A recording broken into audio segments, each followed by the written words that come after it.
कहते हैं कि राजनीति और कूटनीति में सबसे बड़ा बलवान अगर कोई होता है तो वो है समय। और जो समय को साधना जानता है वही सिकंदर कहलाता है। भारत ने भी कुछ ऐसा ही किया है। ये तस्वीरें उसी वानगी की हैं। चीन को सबक सिखाने के लिए भारत ने सही समय का इंतजार किया, मौका मिला और सटीक जवाब दे दिया, वो भी इन तस्वीरों के जरिए। क्योंकि भारत बोलने से ज्यादा दिखाने में विश्वास रखता है।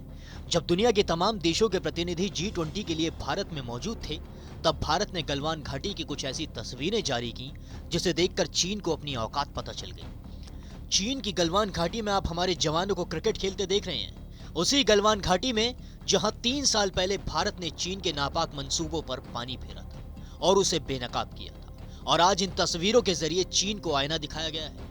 भारत समेत पूरी दुनिया जानती है कि चीन अपनी चालबाजी से बाज नहीं आता है।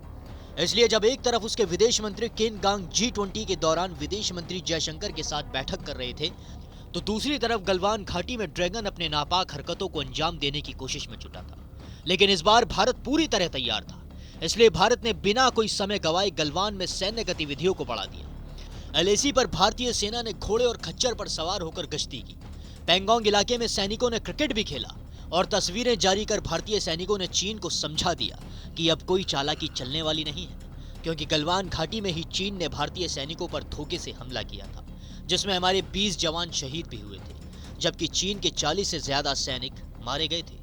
दरअसल भारतीय सेना ने गलवान घाटी में आर्मी ऑफिशियल की तैनाती की बात कही है। यही नहीं, चीन की हर चाल का जवाब देने के लिए भारतीय सेना LAC पर घोड़े और खच्चरों से निगरानी कर रही है। इसके अलावा इस इलाके में हाफ मैराथन जैसी गतिविधियां भी की हैं। हाल के महीनों में भारतीय सेना ने जम चुके पैंगोंग झील में कई गतिविधियों को अंजाम भी दिया है। इतना ही नहीं, चीनी विदेश मंत्री गांग ने विदेश मंत्री एस जयशंकर के साथ मुलाकात के दौरान कहा था कि दोनों देशों के बीच मतभेद की तुलना में कहीं ज्यादा सम्मानहित है। लेकिन जयशंकर ने साफ कर दिया था कि दोनों देशों के बीच रिश्ते असामान्य हैं। यानी भारत ने चीन को मुंह पर ही सुना दिया था। कुछ दिन पहले विदेश मंत्री एस जयशंकर ने एक इंटरव्यू में चीन पर बड़ा हमला भी बोला था। उन्होंने कहा था कि भारत को चीन से डर वर नहीं लगता है, और अब इन तस्वीरों से चीन को साफ संदेश भी मिल चुका है कि भारत चीन से मुकाबला करने के लिए हर वक्त तैयार है। इस खबर पर आप भी हमारे साथ अपनी राय जरूर साझा करें। बाकी देश और दुनिया की तमाम बड़ी खबरों के लिए देखते रहें TV9 डिजिटल।